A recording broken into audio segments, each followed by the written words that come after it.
안녕하세요. 무협 전문 채널 위소엽입니다. 이번 시간에 다룰 내용은 한국의 3세대 소설이자 북향, 비례도와 함께 3대 판협 소설로 손꼽히는 작품인 황제의 검에 대한 고찰입니다. 궁금하셨죠? 그럼 시작합니다.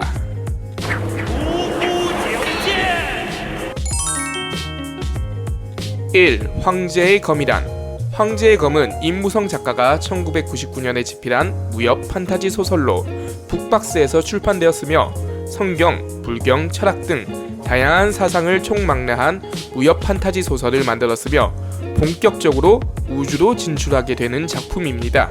1부는 무림편으로 명의 홍무제, 주원장의 손자 주윤문이 주치의 정난의 변호로 인해 황위를 빼앗기게 되는데 이때 주원장 휘하의 두 노인을 만나게 되어 얼굴을 바꾼 뒤 1700년 전 마도의 일대 종사 천마와 그와 상반되는 과거의 고승 육조 해능의 영혼을 받아들이게 되어 이름을 하늘을 깨트린다 하여 파천으로 바꾸고 새로운 삶을 살게 되는 내용으로 총 13권입니다. 2부는 14에서 21권으로 파천이 영계로 가서 활약하는 내용을 다루고 있습니다. 뒤에 3부는 22권에서 29권까지로 독립된 내용으로 구성됩니다. 2. 스토리 전개 건무제 윤문이 천마와 해능을 받아들이게 되고 파천으로 개명하게 됩니다.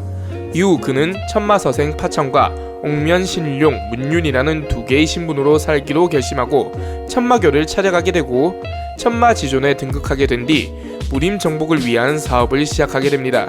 이때 천마와 해능의 영을 보내주게 되고 내공은 C갑자에 도달하게 된 상태로 사전 작업 중 무상지독에 걸려 위기가 발생하나 부활한 천마의 도움으로 위기를 탈출하게 되고 이후 마돌연의 혈마천 세력을 정리하며 무림 내외 세외 세력을 소탕하게 됩니다. 이때 존마전에서 깨달음을 얻은 후 단숨에 초마의 진에 오른 그는 천왕부의 중원 침투 세력인 대상벌을 없애고 야림주와 접견하게 되고 일월교의 존재를 알게 됩니다. 그는 신수궁의 내분을 해결한 뒤 중원의 편에서 무림수호 전쟁에 참여하게 됩니다.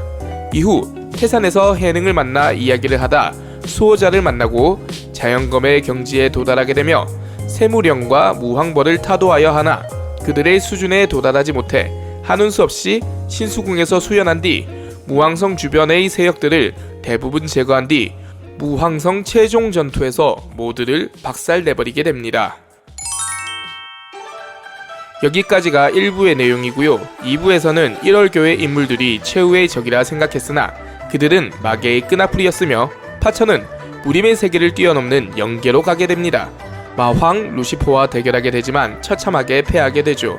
겨우 살아남은 파천은 수호자의 안배에 따라 광명이라는 것을 얻기 위한 여행을 떠나게 되고 온갖 고생 끝에 원령체를 달성하고 천부경을 이해함으로써 광명을 얻게 됩니다. 이후 그는 메타트론과 카오스들의 악으로부터의 영계를 지켜내며 절대적 존재가 되지요. 3. 역사적 배경 간단하게 역사적 배경을 살펴볼까요? 홍무제 주원장이 명나라를 통일한 후 수많은 개국 공신들을 숙청한 것을 잘 알고 계시리라 생각되는데요. 주원장의 숙청 당시 수많은 개국 공신들과 그 일족들이 숙청당하였고 주원장은 과거 항고조 유방을 본받아 자신의 일족과 아들들을 번항에 봉합니다. 이들 번항은 통치권은 가지지 않았으나 각 지역의 군권을 가지고 있었죠. 그러나 이것이 큰 문제가 될 줄 어찌 알았을까요? 심약했던 첫째 아들 주표가 일찍 죽게 되자 주원장은 왕실의 정통성을 위해 적장자 계승의 원칙을 지켜 황태손인 윤문을 후계자로 책봉합니다. 이 당시 주원장은 65세였고 주윤문은 10살에 불과했죠.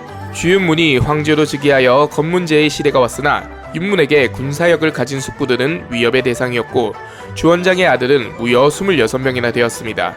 그 중에서 가장 강력한 경계 대상은 연항 주체였죠.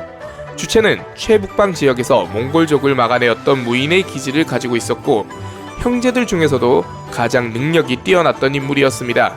신하들이 번항들을 경계하여 윤문에게 삭번을 건의하였고 결국 삭번을 강행하게 되니 이것이 화근이 됩니다. 그는 번항들의 반발을 두려워하여 한 명씩 습격해서 잡아가두고 유배를 보내거나 제거하는 등의 방법을 쓰게 되는데 이것이 반란의 좋은 명분이 되었죠. 어리석게도 가장 세력이 큰 주체를 먼저 제거해야 했으나 주체가 두려워 다른 힘이 약한 본항들을 제거하는 실수를 저지른 것도 컸습니다. 이후 초반 전황은 윤문에게 유리하게 돌아갔으나 어리석고 우유부단한 태도를 보임으로써 주체의 자식들을 인질로 잡지도 않았고 주체를 꼭 생보하라는 등 사서에는 아녀자와 같은 어짐이라고 기록될 정도로 무능했습니다. 그러나 군사적 결단력이 뛰어났던 주체는 착실하게 전략적 목표를 수행해 나갔죠. 윤문의 신하들은 전쟁을 수행하는 데 있어 뛰어난 인물도 없었고 결국 주체가 남경으로 진격하게 되자 궁에서 내통을 했던 환관들이 성문을 열어주었고 남경은 함락하게 되고 윤문은 행방불명되고 맙니다. 주체는 명예의 세 번째 황제인 명성조 영락제로 즉위하게 되고 윤문은 이후 실종으로 남게 되니 아직까지도 그의 행방은 미스테리로 남아있다고 합니다. 이러한 주윤문의 흥미로운 역사적 배경을 창작의 배경으로 삼아 황제의 검이라는 제목을 지은 것으로 파악되는데요. 아녀자 같고 어리석은 윤문이 파천으로 절대자이자 신적인 존재가 된다는 것이 좀 아이러니하긴 하네요. 이렇게 한국의 3세대 무협소설 중 하나인 황제의 검에 대한 고찰을 마무리해보도록 하겠습니다. 어떤가요? 재밌으셨나요? 재밌으셨다면 구독, 좋아요 부탁드립니다. 시청해주심에 항상 감사드립니다. 구독자 여러분 모두 좋은 하루 되시길 바랄게요.